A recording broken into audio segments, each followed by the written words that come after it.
Kami sudah merasa hadirat-Mu di tempat ini. Engkau yang menyelubungi kami dengan kasih-Mu, membuatkan kami bisa bersandar kepadamu. Kami rasa sangat-sangat dicintai.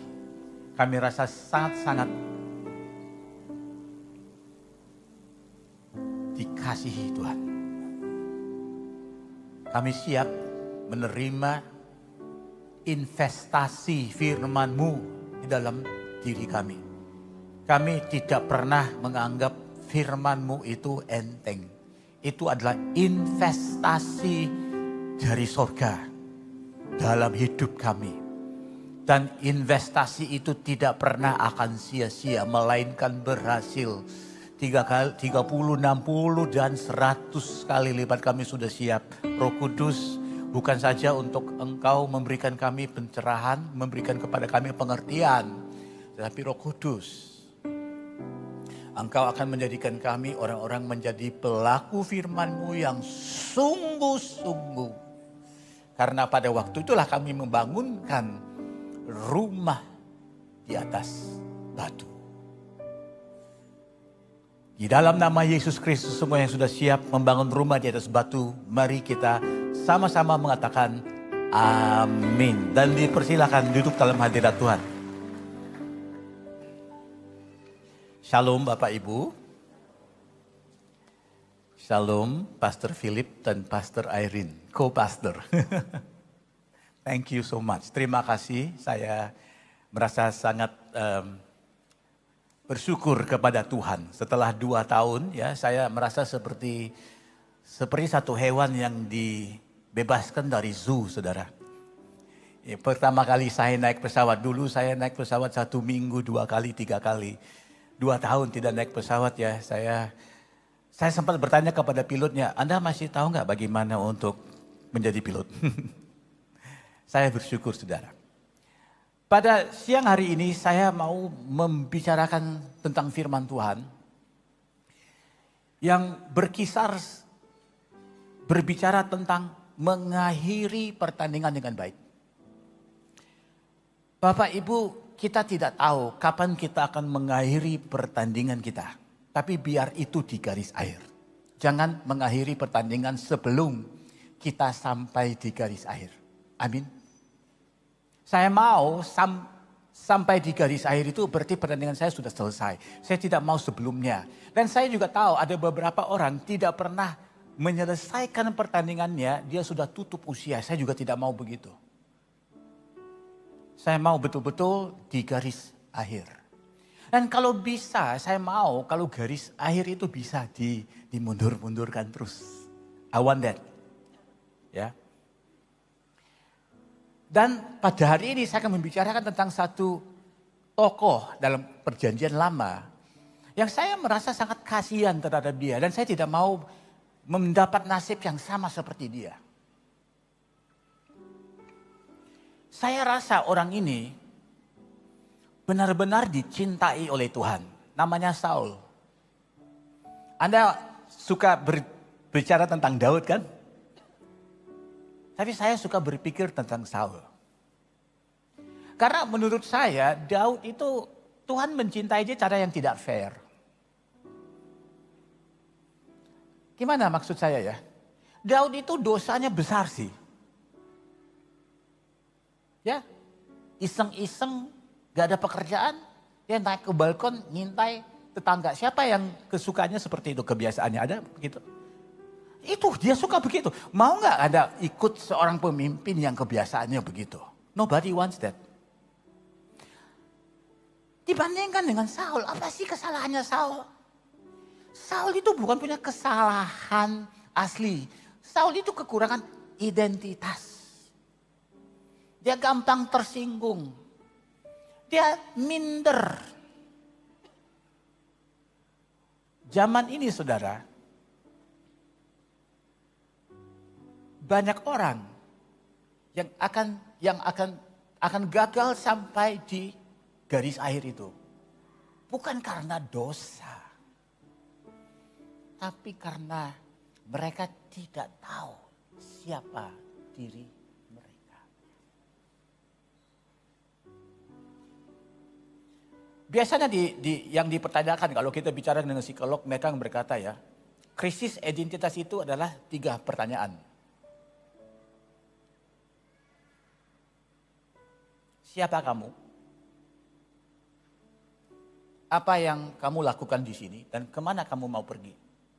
Saya mengerti itu karena setiap kali saya mau masuk apartemen di Malaysia itu ditanyain oleh satpam, bukan oleh Tuhan, dari satpam. Siapa kamu? Apa yang kamu lakukan di sini? Kemana kamu mau pergi? Jadi itu seperti saya diingatin terus. Who are you? What are you doing here? And where you want to go? Dan kadang-kadang kalau saya galau dan orang kurang mengingatkan saya sengaja pergi ke apartemen. Satpam pasti tidak akan mengecewakan saya. Siapa kamu? Kenapa kamu di sini? Kamu mau kemana? Dan setelah itu saya pulang. Nah, sorry, saya salah tempat, saya pulang. Saya cuma mau mendengar 3 pertanyaan itu. Tapi menurut saya, masalah identitas itu 3 pertanyaan lain. Adakah hidup saya berarti? Saya lahir, tidak lahir, adakah dunia ini akan ada perbedaan? Does my life matter? Kedua, adakah saya punya nilai? Do I have value? Kalau saya hadir di ibadah ini kan, saya nggak tahu berapa orang di sini lah, mungkin 1.000, 2.000 saya nggak tahu. Ya kalau kurang 1, apa bedanya sih? Do I have value? Number 3, do I make a difference? Nah, gak ada satpam yang akan tanya saya, Bapak punya nilai? Mau berdampak? He never ask me that. Nah, itu yang kelas lebih tinggi lagi. Saya lagi cari satpam seperti itu. Mungkin bisa di-train yang di luar itu ya. Saul punya masalah ini. Ayo kita lihat. 1 Samuel pasal 9 ayat 1. Where is that?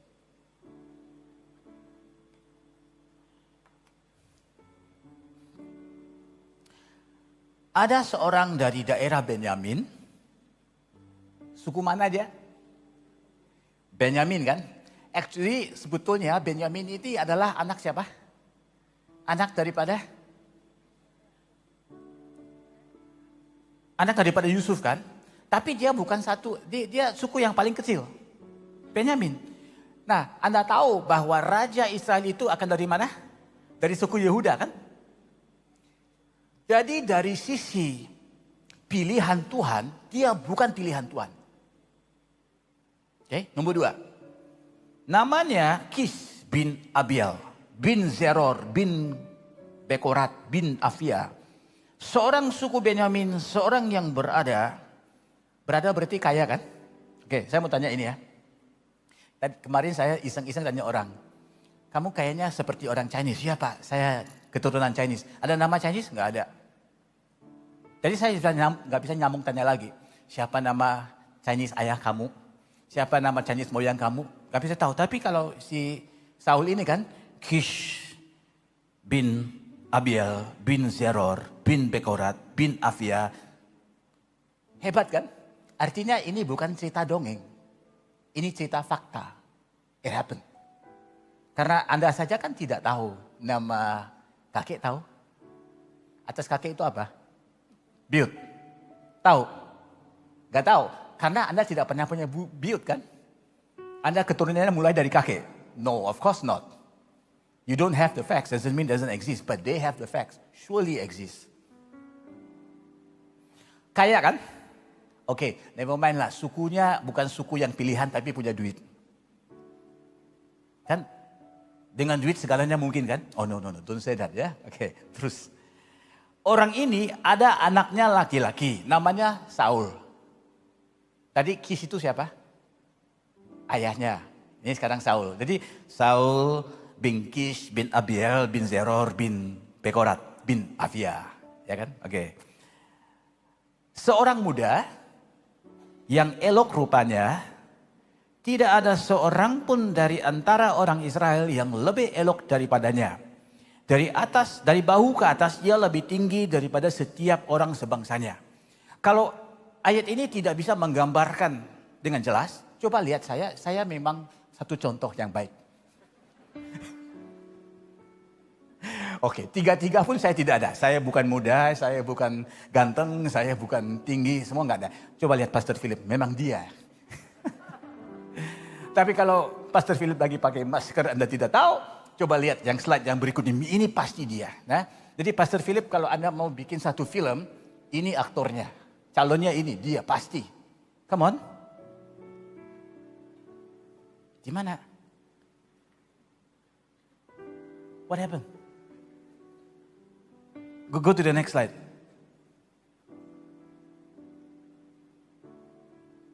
Slide berikutnya. Saya mau lihat CR7.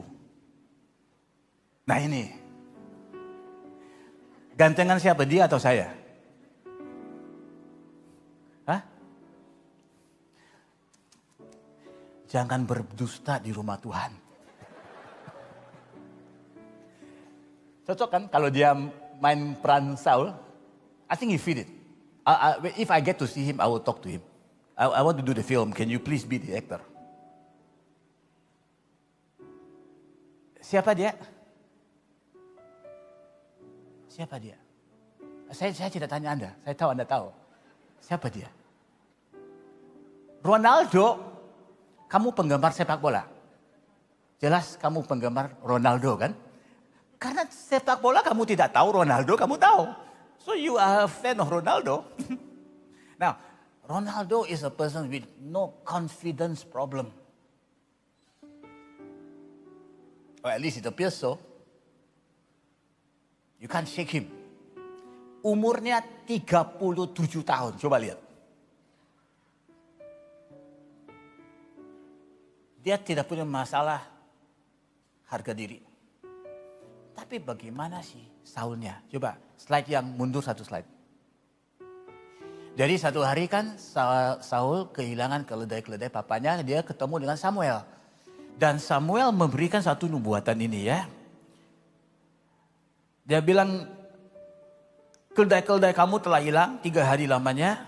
Janganlah kamu khawatir karena telah diketemukan. Tapi kamu adalah orang yang memiliki segala yang diingini orang Israel. Itu yang ada pada kamu. Ada pada seluruh kaum keluarga kamu. You are the hope of your nation. Nah, seharusnya orang yang tampaknya seperti Cristiano Ronaldo tidak punya masalah menerima nubuatan seperti itu. Ya, Bapak nggak usah nubuatin saya lah. Saya udah tahu dari dulu. Saya kan coba lihat tampak saya, papa saya juga punya duit. I don't need your prophecy. Tapi kalau iya kamu mau mengkonfirmasikan gak ada masalah. It's okay. Tapi sebaliknya saudara. Dia bilang, masa bukankah aku ini seorang suku Benyamin? Aku ini seorang suku Benyamin, suku yang terkecil di Israel. Dan bukankah kaumku yang paling hina dari segala kaum suku Benyamin? Mengapa Bapak berkata demikian?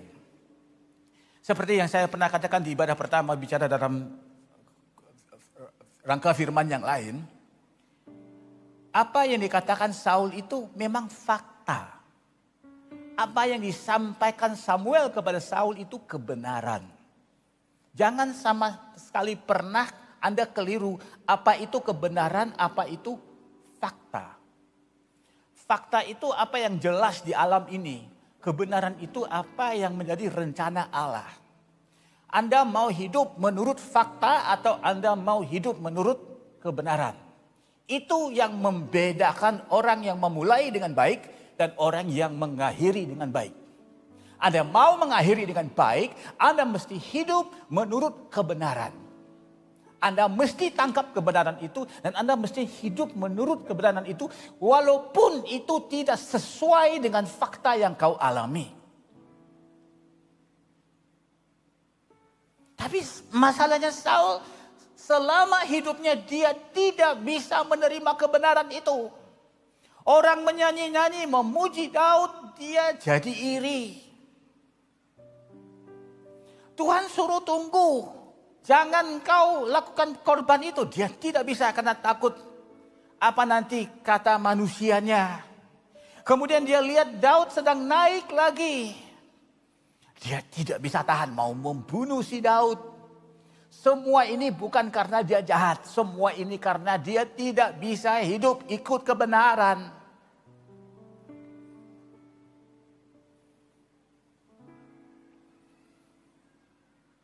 Kebenaran itu adalah apa yang Tuhan katakan tentang kamu. Bukan apa yang kau alami dalam hidupmu. Bukan apa yang orang katakan tentang dirimu. Biarpun itu semua fakta.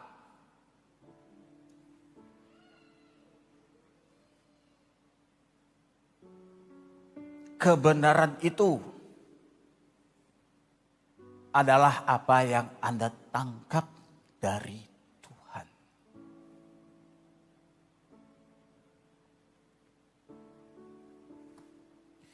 Waktu usia saya 18 tahun,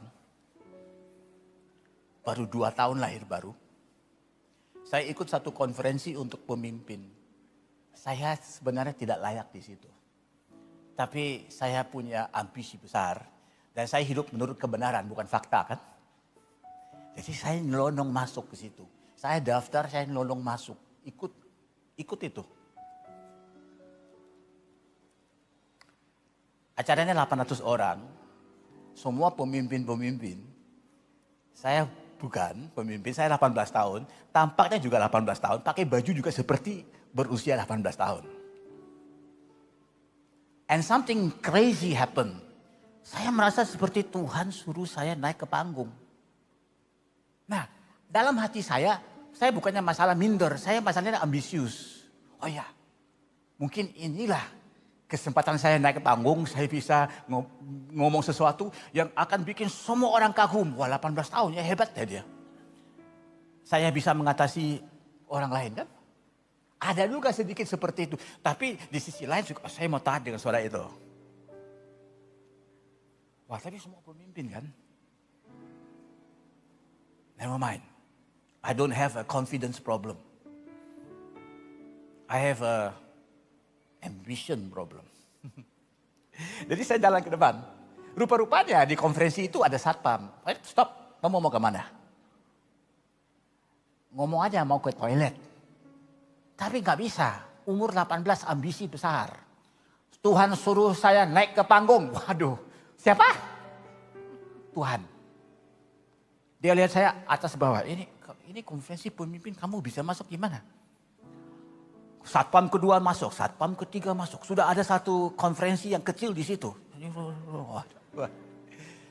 Dan mereka itu mungkin masalahnya salah pendengaran ya. Mereka pikir saya bilang, saya mau menyerahkan hidup saya kepada Tuhan. Lalu saya dijemput suruh naik ke panggung. Saya pikir, wah ini sudah sampai ke garis akhir kan. Disuruh lagi naik, saya tidak tahu mereka misunderstanding. Lalu mereka sebut kepada yang pimpin acara ini, orang mau kasih kehidupannya kepada Tuhan. Wah, saya dengar itu, saya langsung ambil mikrofon. No, saya bukannya mau kasih hidup saya kepada Tuhan. Saya sudah kasih itu 2 tahun yang lalu. Saya ada satu pesan dari Tuhan. Gimana Pastor Philip? Langsung disuruh turun.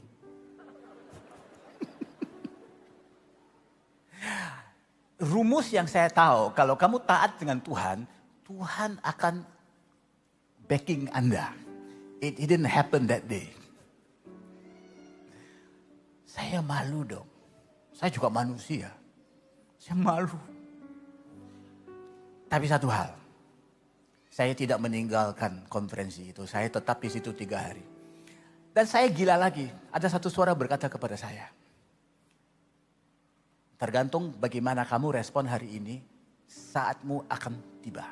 Your time will come. Nah, Tuhan, saya tidak mau dengar kamu lagi lah. Gak apa-apa. I don't want to hear you anymore. Tapi saya stay di situ. Dan saya tidak pernah give up. Whatever the people said, they say you're too young, you're not good enough, you're too ambitious, you are crazy. You should spend more time praying. You should be this and you should be that. Untung saya tidak pernah menyerah. Saya tidak pernah mendiamkan suara itu.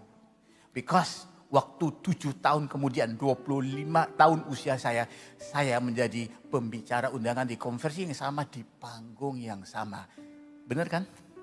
Bukan karena saya hebat. Tapi karena saya tidak pernah mengizinkan sesiapapun menyatakan siapa saya. Kecuali dia yang berhak. Nobody can stop you. If you know who God wants you to be. Sayangnya, Saul tidak bisa. Oke, berikutnya. 3 hal yang kita bisa lakukan. Untuk sampai ke garis akhir.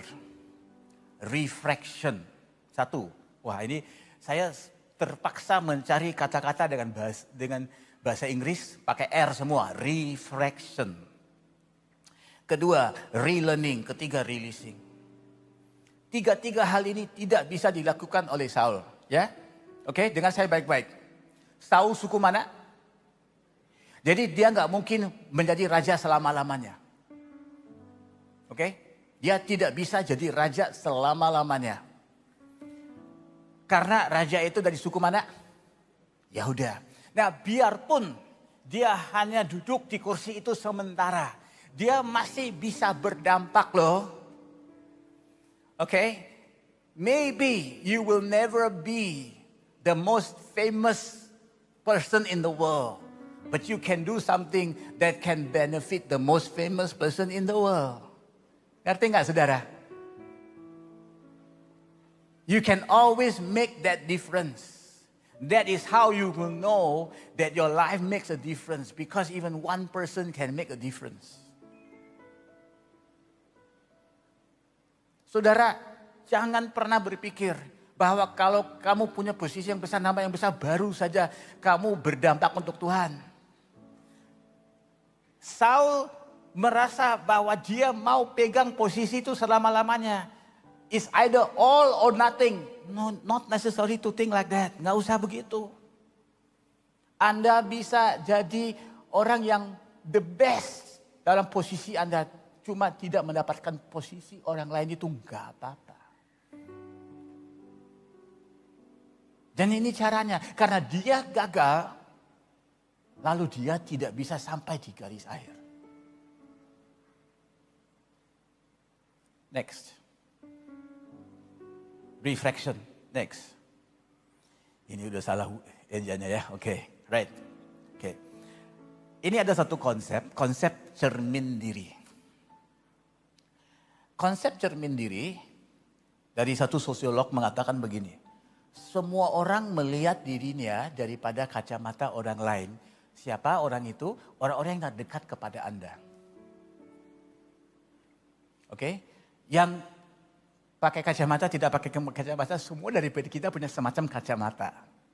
Oke? Dan kacamata itu sebetulnya dipakai oleh orang-orang dalam lingkungan kita. Dan mereka waktu berbicara tentang diri kita atau mengatakan apa-apa, itu akan mendefinisikan identitas kita. Siapa yang berkata kepada Saul bahwa dia itu yang suku yang paling kecil? Siapa yang kasih tahu dia begitu? Who told him that? Lingkungan yang paling terdekat. Orang-orang itulah yang kasih tahu itu kepada dia. Jadi orang ini akan menilai dirinya daripada kacamata orang yang terdekat. Nah, solusinya bukan begini ya. Saya ganti lingkungan. Wah, suami saya selalu mengatakan yang negatif tentang terhadap saya. Saya tidak bisa mengubahkan dia, nggak apa-apa. Saya tukar suami aja. No, itu bukan solusinya. Oke, solusinya bukan Anda kabur dari lingkungan itu. Solusinya Anda mengubahkan referensi Anda. Nah, Anda tahu firman Tuhan berkata begini. Kalau kamu tidak bisa meninggalkan orang tua kamu, keluarga kamu, dan ikut aku, kamu tidak layak jadi muridku. Pernah dengar itu? Itu berhubungan dengan ini. Kenapa? Bukannya Tuhan mau Anda kabur dari rumah. Bukan. Tuhan mau jangan kasih orang lain kacamata. Kasih hanya kepada Tuhan kacamatanya. Don't give it to anybody else. Just give it to God. Ya, kadang-kadang saya tanya Tuhan, kenapa begitu? I didn't say that. They said, it's up to you. Siapa yang you mau kasih kacamata itu kepada siapa? Jadi maksud Yesus waktu itu jangan kamu membentuk hidup kamu atas dasar apa yang dikatakan orang-orang. Nah, saya kasih tahu begini. Waktu saya mau married, istri saya, keluarganya tidak terima saya.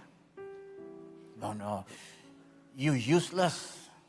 How you know I'm useless? Because you mau jadi pendeta kan? Orang-orang yang tidak bisa berhasil di luar jadi pendeta itu. Jadi kamu useless. Nah oke. Lagi, kamu kan India. Sorry, saya bukan India. Kamu siapa? Saya lain-lain. Itu ada cerita lain-lain lagi. Oke. Kan banyak orang India itu kan suka minum apa? Minum perjamuan kudus. And you know, keluarga istri saya semua Kristen. Pendeta mereka Kristen. And they say that about me. I want to tell their pastor, who's my friend, you know what they think about pastors and Indian pastors? I think I should tell you, right? But no, I don't do that. Itu waktu mau married ya.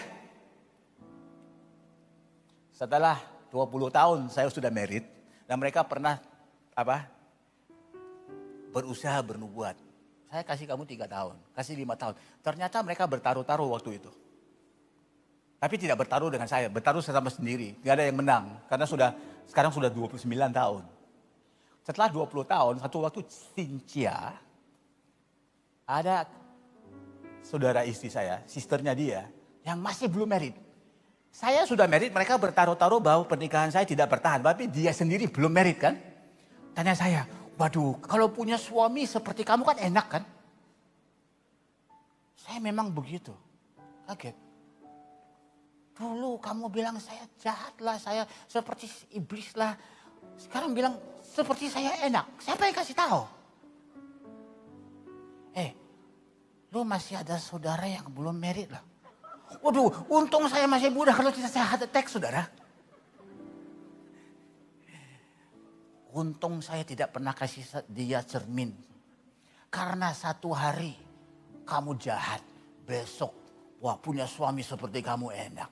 Besok berubah lagi, besok berubah lagi. Satu hari kamu yang the best, hari yang lain kamu yang the worst. Kenapa saya tidak kasih cermin kepada orang lain? Karena Tuhan tidak pernah berubah. Apabila Anda berprestasi dengan baik, you are still my son. Bila berprestasi tidak baik, you still my son. Nothing change. And nothing going to change because kejadian yang paling besar sudah pun berlaku, sudah dealingnya sudah selesai. 2000 tahun lalu kayu salib, dia bilang sudah selesai, dia bilang selesai, it is finished. Jadi saya mendingan kasih dia cerminnya, kacamatanya. You wear the glass, you tell me. Son, it's never going to change because I already chose you. It's never going to change, tidak pernah akan berubah. Jadi ada waktunya saya gagal, tidak pernah akan berubah. Waktu itu saya dipermalukan di depan 800 orang. Saya tetap anak Tuhan. Dan rencana Tuhan untuk hidup saya tidak pernah berubah. Apapun yang kau lakukan, apapun yang kau gagal lakukan, rencana Tuhan tidak pernah berubah. Lebih cepat kau bangkit, lebih cepat kau bangkit, lebih cepat kau pulih. It never change. Maka saya selalu bilang kepada orang, there is always a comeback from your setback. Kalau jadi seperti si Saul, then no comeback, setback only. There's always a comeback from a setback. Silakan terus. Masalah Saul itu, dia udah kasih cermin atau kacamata itu kepada, orang lain. Just bring everything out.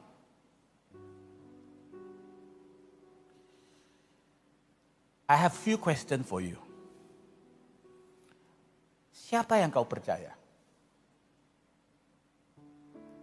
Second question. Kepada siapa kamu tunduk? Ketiga. Siapa yang mengajar kamu? Keempat.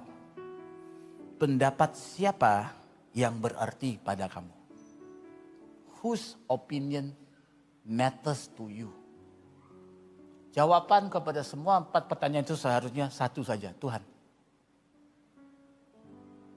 Tuhan. He's my teacher. He's the one I trust. He's the one I submit to. He's the one who matters to me. Itu motivasi saya setiap kali saya berhadapan dengan orang yang berkatakan, Pak, saya butuh sesuatu dari Bapak. I hate it when people say that. You think I'm a machine? Tapi karena saya tahu siapa yang aku percaya, siapa aku tunjuk, ya itu. So saya bilang, kalau orang ini berdiri di depan saya, biarpun dia kurang ajar, ada satu pihak lain yang mengirim dia. That's God. 7 bulan yang lalu, ada teman saya sudah beberapa kali ngancam dia. Kalau kamu terus begini, tidak akan jadi teman saya lagi. Kalau ada orang punya problem, dia suka kirim ke saya. Problem yang berat-berat. Saya bilang kadang-kadang kasih yang enteng lah ya. Jangan kasih yang berat. Because I'm stressed all the time. Dia kasih saya satu suami istri. Istrinya Kristen, suaminya ateis. Dan suaminya sudah divonis cancer, stadium ketiga. Aduh, can it be easier job please? So dia bilang, no worry, I have a friend, he will help you. Saya bilang, kenapa kamu bilang begitu? Karena I know you will help them. Kalau you know so many things, why don't you do it? Nah, dia di Australia, ini orang di negara lain. Jadi saya bilang, saya ini masih juga punya pelayanan internasional, cuma saya sudah tidak naik pesawat lagi. Saya tidak pergi ke sana, mereka yang datang kepada saya. So, suaminya ateis. I don't know why they ask me to talk to you. Ngapain saya bicara sama kamu? Kamu dokter enggak? No. Kamu siapa? Saya ditapiskan pendeta dulu. Ya. So, apa urusannya kamu dengan cancer? Istrinya WA ke saya, Pak, close the deal, Pak, close the deal. Saya pendeta bukan salesman ya. Istrinya udah bilang, bentar Pak, kalau dia stadium keempat sudah mau mati. Close the deal Pak, close the deal. Apa sih close the deal? Saya bilang, no, saya percaya kalau dia di depan saya, God's gonna give me a way to help him. Okay? So, actually, why should I talk to you? I don't know. Can you do anything for me? I don't know. You don't know anything, then why do you want to take this call? So I said, what's your problem? Dia bilang sekali lagi, saya stadium ketiga. I said, could you give me the medical report? Are you a doctor? Tidak. So what if I give you the medical report? Just give it to me. Why you want the medical report?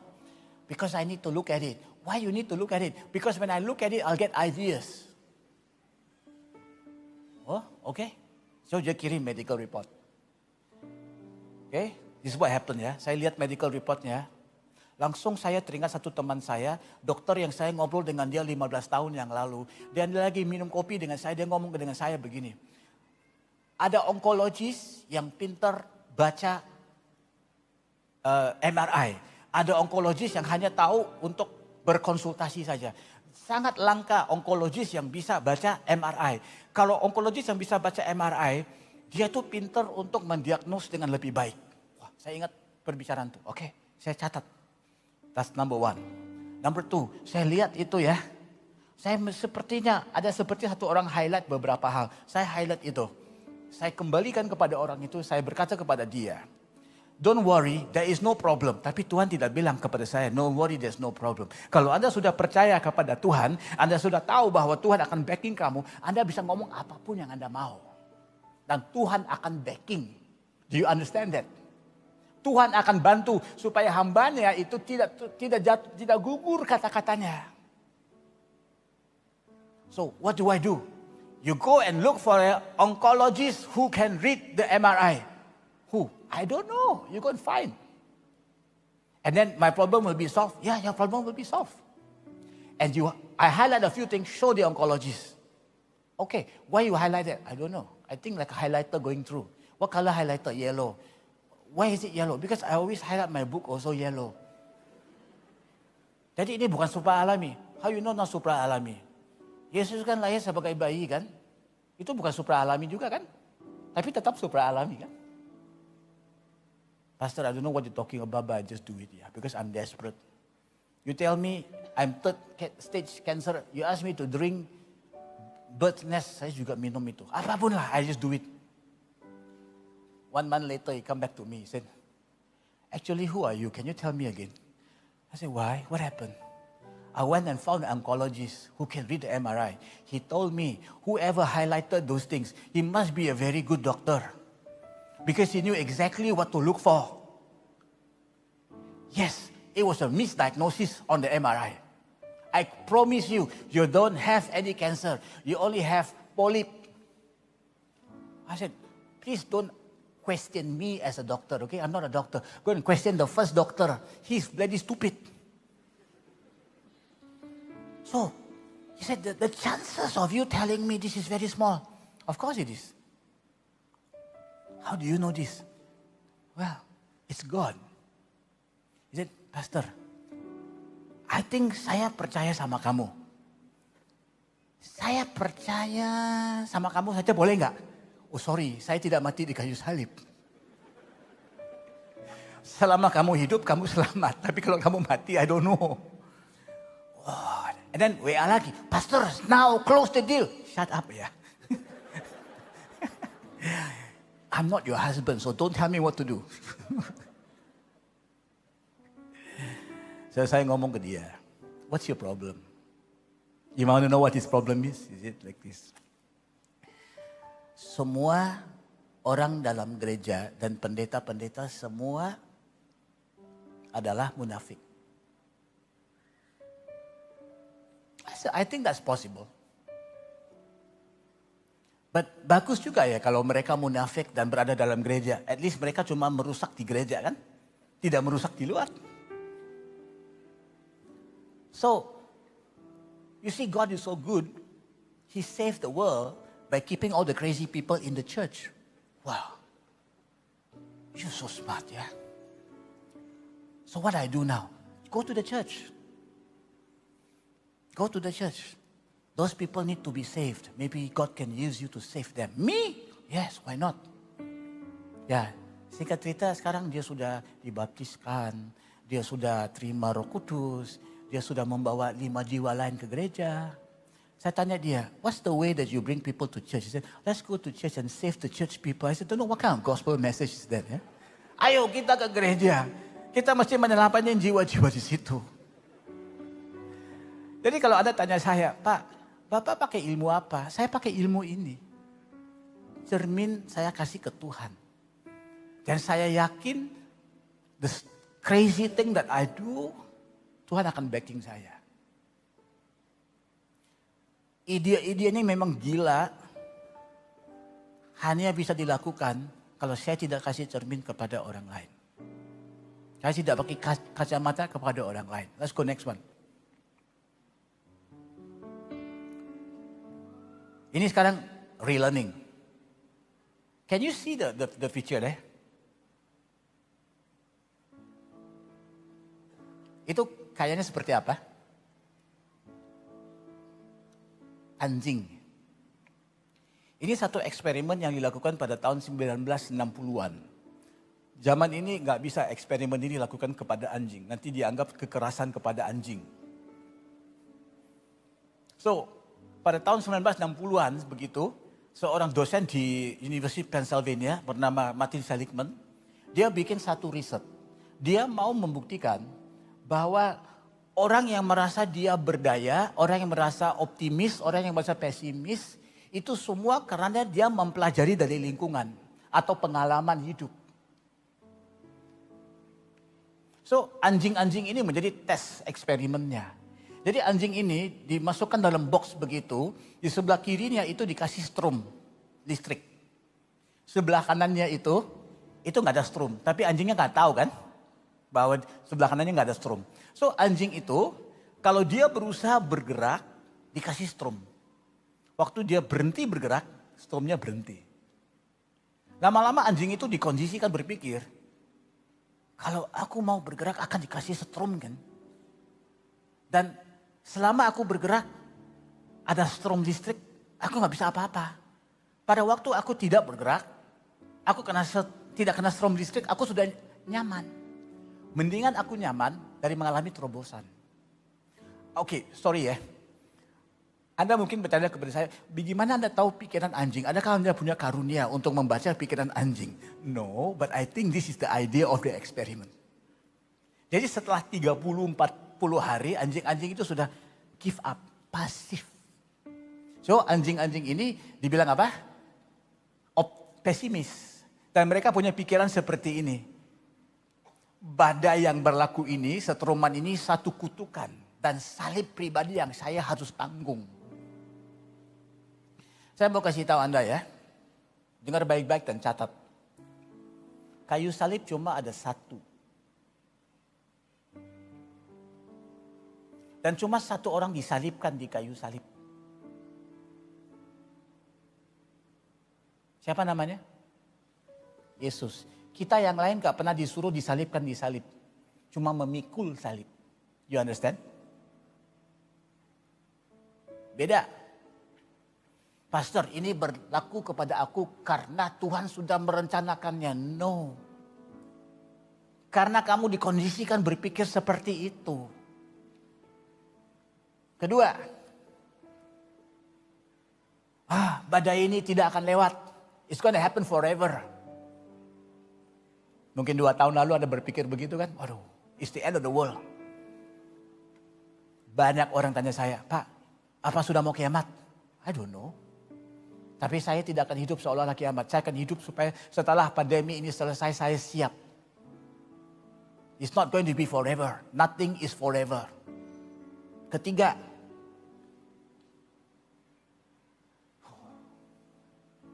Give up lah, just give up. Badai ini menghancurkan semuanya. Pada tahun 1960-an, Martin Seligman menyatakan, inilah cara berpikir orang-orang yang jadi pesimis dan mereka belajar menjadi pesimis dari lingkungan dan pengalaman hidup. Mereka menafsirkan itu semua sebagai sia-sia. Sebaliknya. Nah, ayo. Next one. Bagian kedua eksperimen ini.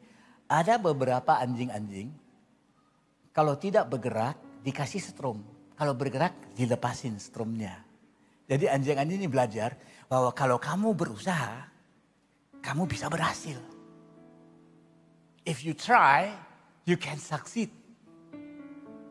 Nah, the last part of the experiment, kelompok pertama anjingnya, kelompok kedua anjingnya, 30 anjing pertama, 30 anjing kelompok kedua digabungkan. Nah, sekarang coba kasih lihat. No listrik, no strom. 100% anjing kelompok kedua itu lewat. 5% kelompok pertama cuma lewat. Yang lain 95% cuma duduk. Never even want to try. Apabila mereka lihat orang lain bisa lewat. Atau orang lain, anjing lain bisa lewat. Mereka merasa itu untuk mereka. Itu karunia mereka. Itu berkat mereka. Tapi bukan untuk saya. Not for me. Martin Seligman mengatakan. Mau optimis juga. Itu bukan gara-gara something special yang happen. Tetapi cara berpikir Anda. Orang yang optimis berkata begini. Oh, badai ini bukan kutuk. Badai ini bukan salib. Berlaku untuk semua orang. Mari kalau badai ini sudah terjadi, aku memanfaatkan badai ini. Karena aku dipenuhi Roh Kudus, saya tidak mau keadaan buruk menjadi lebih buruk. Ayo saya cari sesuatu yang saya bisa manfaatkan. Orang Indonesia bilang sambil menyelam, minum air. Yang kedua, yuk, badai ini akan lewat. It will, it always ends. Ketiga,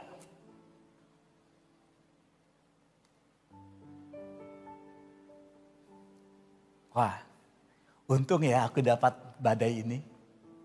Karena menurut firman Tuhan, apabila orang sudah diuji, kemudian dia akan dikasih mahkota. Orang yang tidak diuji ternyata tidak akan dikasih mahkota. Terima kasih Tuhan, Engkau merasa aku ini layak untuk mau dikasih mahkota. Karena itu duluan dikasih penguncian. Thank you. Itu bukan suara Tuhan loh. Itu adalah cara berpikir. Cuma Alkitab satu-satunya sumber yang saya tahu mengajar orang berpikir sedemikian. Martin Seligman bukan orang Kristen. Tapi dia nyontek semua dari Alkitab menurut saya. Siapa belum menikah di sini? Coba katakan. Ini sudah menikah juga angkat tangan ya. Oke. Saya antara request. Pak, doain saya mau punya calon. Oke. Saya cerita ini. Ada satu anak muda, waktu pertama saya ketemu dia like 25, 26, 27, saya lupa ya. Tingginya 1,62. Berarti dia itu adalah keturunan Zakius. Kan? Sorry, saya ini kejam ya. 1,62 ya. Badannya, beratnya 152 kilo. Saya tahu karena saya tanya dia. Bisa membayangkan enggak? 1,62 tingginya, beratnya hampir 152 kilogram. Bukan obesitas, super obesitas. Pak Benaya, doain saya dong untuk saya dapat apa? Bisa langsing? No. Calon istri. Saya nggak tega. I don't know how to prophesy. Because ini saya prophesy tidak laku ini pasti. Mungkin sebelum dia menemukan calon istri dia sudah heart attack meninggal saudara. No. Tapi dia paksain saya. Saya bukan karena digerakkan urapan. Karena kasihan saya kasih tahu. Nanti ya kamu punya istri rambutnya gini-gini. Very putih. Wah dia senang sekali putih. Dia loncat-loncat di depan saya. Saya sendiri sangat tidak yakin.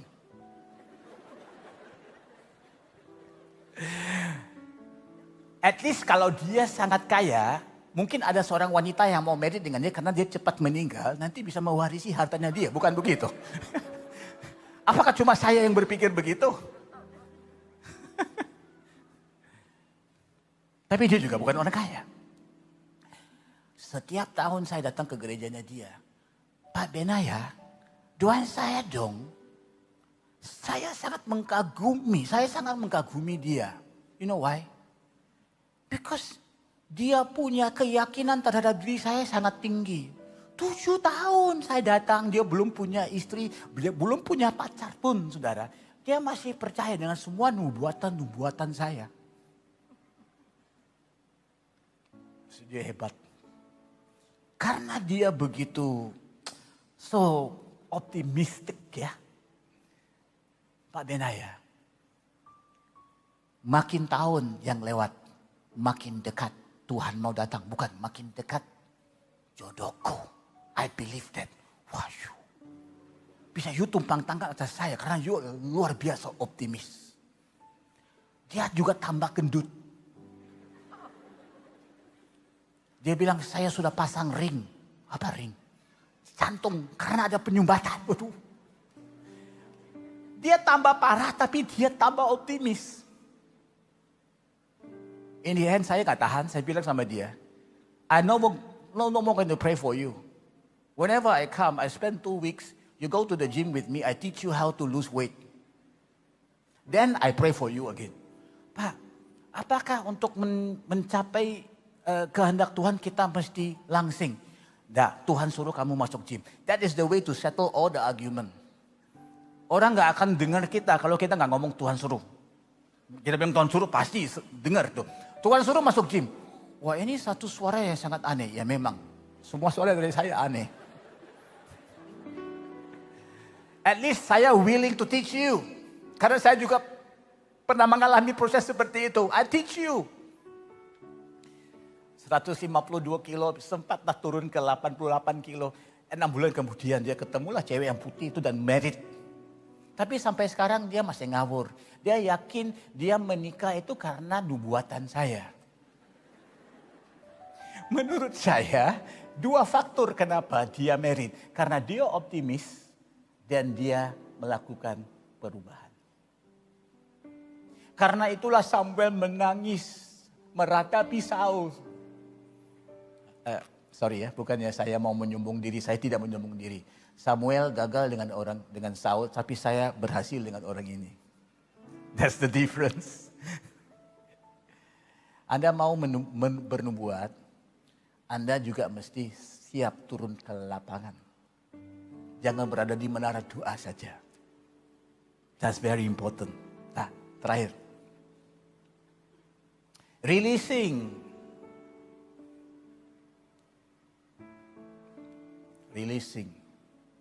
Apa yang ada pada Anda jangan takut untuk investasi, untuk korbankan. Percaya kalau saya rilis ini, nanti Tuhan akan kasih lebih daripada itu.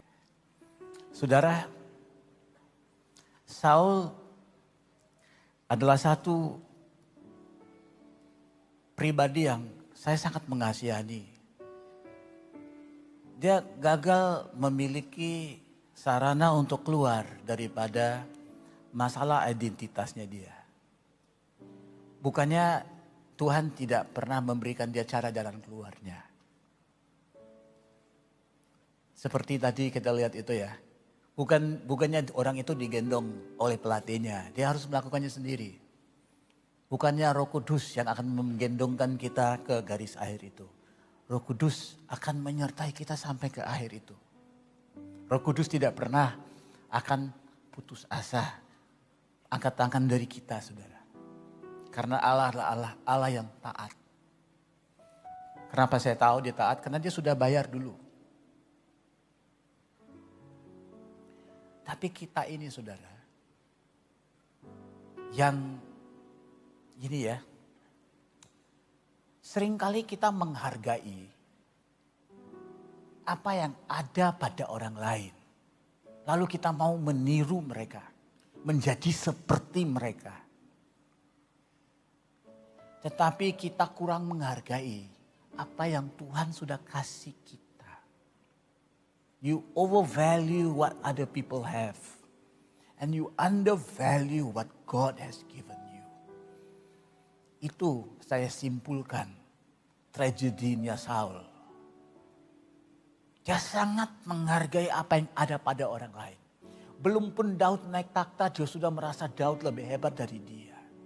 Belum pun dia naik takhta, sedangkan dia punya atribut yang luar biasa. Dia sudah merasakan dia yang tidak cocok. Dia yang mengalahkan dirinya sendiri, saudara. He defeated himself dengan cara berpikir secara pesimis. Karena itu saudara, kita selalu menganjurkan, ayo kita terima kebenaran, kita hidup menurut kebenaran itu. Karena kebenaran itu akan mengubahkan kita. Tapi kebenaran itu tidak akan melakukannya untuk kita, saudara. Dari kebenaran itu saya belajar untuk reframing. Saya belajar untuk bagaimana untuk mempelajari semuanya kembali. Saya belajar saudara ya, sudah 29 tahun saya married. Harus 29 kali hampir saya ikut Cynthia. Di mana orang tidak peduli saya, segala macam saudara. Saya masih ingat satu wedding ya, saya pergi itu ada keponakan saya married.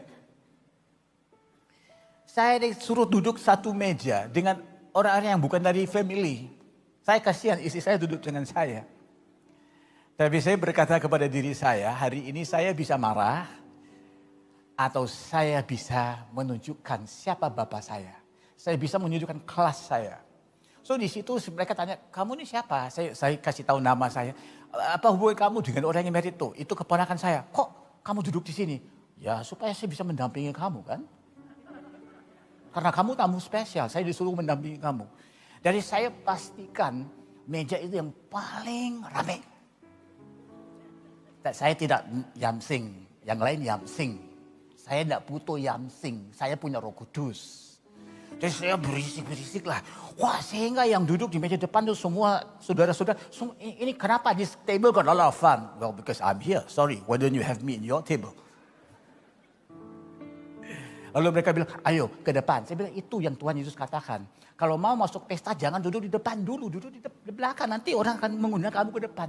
Wah, ini bukan gereja, nggak usah khotbah di sini. It's okay, I win today. Nah, jadi lama-lama mereka juga menyerah. Is this guy never give up? He never give up.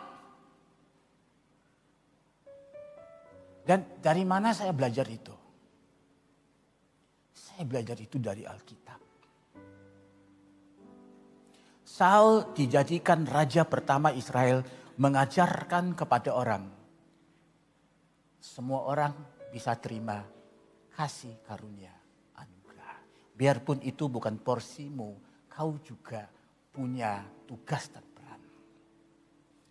Jemaat Mawasaron, ibadah ketiga, itulah pesan Tuhan kepada Anda. You all have a role to play. You play it and you come to the finish line. Mari kita berdoa. Tuhan, hamba berdoa untuk semua yang hadir hari ini. Mereka tahu sebesar mana, sekecil manapun mereka itu berarti punya nilainya. Karena mereka memiliki hal yang paling berharga, yaitu Roh Kudus. Roh Kudus. Orang yang dikuasai Roh Kudus, dia adalah orang yang paling berkuasa di dunia ini. Apalagi kalau itu ditambah dengan kebenaran. Oh Tuhan, hamba berdoa sungguh-sungguh Tuhan, supaya apa yang disampaikan ini bisa ditangkap. Dan ini bisa menjadi satu energi untuk mendorong setiap daripada kita. Bahwa kita sedang bergerak kepada satu destiny yang tidak bisa ditahan lagi. Karena kita hidup dalam roh dan kita dikuasai oleh kebenaran. Kita akan berhenti apabila kita sampai di garis akhir. Sebelum itu kita tidak akan putus asa. Amin saudara. Ada orang berkata begini, I don't stop when I'm tired. I stop when I am finished. If I have to die before I finish, let it be. Tuhan, bantulah kami semua hidup di dalam api ini. Dalam nama Yesus. Amin. Mari kita makin berdiri Bapak Ibu. Ku tahu rencanamu indah bagiku. Kau kehendakmu baik bagiku. Ku tahu rancanganmu sempurna bagiku. Ku tahu jalan-jalanmu yang terbaik bagiku. Ku tahu rencanamu indah bagiku. Kehendakmu baik bagiku. Ku tahu rancanganmu sempurna bagiku. Ku tahu jalan-jalanmu yang terbaik bagiku. Begitu besar Tuhan rencanamu atas hidup kami. Kami mau menjadi kontainernya yang siap. Biarkan anggur baru yang dicurahkan tidak jatuh ke kantong yang lama dan kirbat yang tidak siap. Kami datang ke gereja untuk berubah, bukan hanya untuk beribadah. Terima kasih hari ini Engkau memperbaharui akal budi kami, transformasi terjadi di dalam diri kami. Berkuasalah Tuhan lewat firman-Mu. Sebentar lagi waktu kami mengambil perjamuan kudus, biarkan Tuhan meneguhkan spirit kami. Mari kita angkat sama-sama perjamuan yang ada. Saya percaya Tuhan tidak akan melakukan sesuatu terhadap umatnya tanpa diberitakan oleh para nabi-Nya. Kalau Tuhan memberitahukan kepada kita hari ini untuk kita berpikiran besar dan berbeda, berarti ada sesuatu yang besar dan berbeda yang Tuhan mau lakukan dalam kehidupan kita. Yesus sudah membelinya dengan darah yang mahal. Bukan supaya kita masuk ke sorga, tapi supaya kita juga bisa berjalan dalam kemenangan. Malam hari itu, Yesus mengambil roti bersama dengan murid-muridnya. Lalu dalam perjamuan tersebut Yesus memecah-mecahkan roti itu. Dia berkata, inilah tubuhku dan aku telah memberikannya untukmu. Supaya setiap kali kau melakukannya, kau mengingat aku. Dan melakukannya ketika kau memakannya, kau makan dengan iman. Bahwa aku Tuhan akan menyertai perjalanan hidupmu sampai selama-lamanya dalam kemenangan. Mari kita makan di dalam nama Tuhan Yesus Kristus.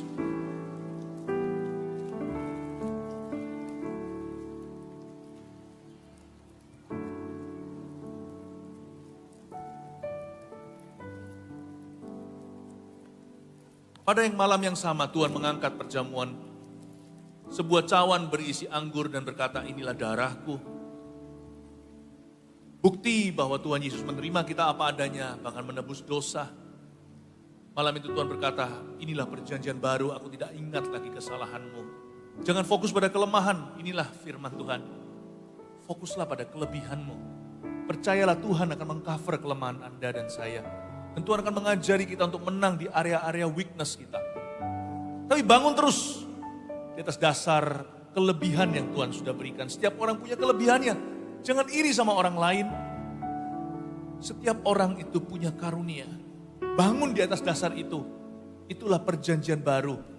Perjanjian dengan darahku. Aku telah mengampuni dosa-dosamu. Jangan lagi mengutuki dirimu. Janganlah kerdil imanmu. Waktu kita minum ini percayalah. Bukan hanya Tuhan sudah mengampuni kita. Bukan hanya Tuhan menerima kita apa adanya. Tapi Tuhan juga akan mendukung kita. Agar kita berhasil dalam rencananya. Mari kita minum dengan iman, percayalah. Ini adalah lambang daripada darah Tuhan. Minum dengan iman. Haleluya. Sebab Engkau Tuhan yang Maha Tahu, yang beri mimpi dan penglihatan. Aku mau hidup di dalam iman dan berjalan dalam kemenangan. Sebab Engkau Tuhan yang Maha Tahu dan beri mimpi dan penglihatan. Aku mau hidup di dalam iman dan berjalan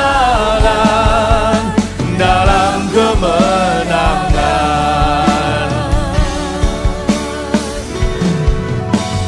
Sebab Engkau Tuhan yang Maha Tahu, yang beri mimpi dan penglihatan.